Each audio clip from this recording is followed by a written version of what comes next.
তো চলে এসেছি, আবার যাচ্ছি হচ্ছে বাবার বাড়ি।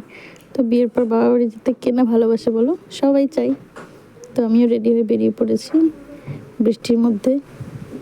তো বোন ফোন করে বললো একটু টক দই আনতে, তো সেটাই তোমাদের দাদাভাই আনতে গেছিলো।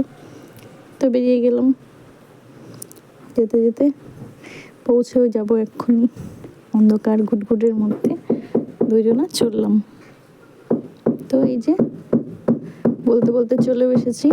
আর বাড়িতে হচ্ছে নতুন রং হয়েছে, তো সেটাও তোমাদের সঙ্গে একটু শেয়ার করে নিলাম। এখনো ঘরে কিছু গোছানো হয়নি। তো এই যে বুনু বসে বসে ফোন ঘাঁটছে, এই যে ইনি আর একজন, ইনিও ফোন ঘাঁটছেন। আর আমি তো ওনাকে বলা হচ্ছে খিচুড়ি খাওয়ার কথা, উনি বলছে খাবে না। লজ্জা পাচ্ছে, বৃষ্টির লজ্জা। দিনে খিচুড়ি খেয়ে নিয়েছি, আর আমিও খেয়ে নিয়েছি খিচুড়ি আর বেগুনি। খেয়ে নাও তোমরাও একটু, খিচুড়ি দারুণ টেস্টি ছিল।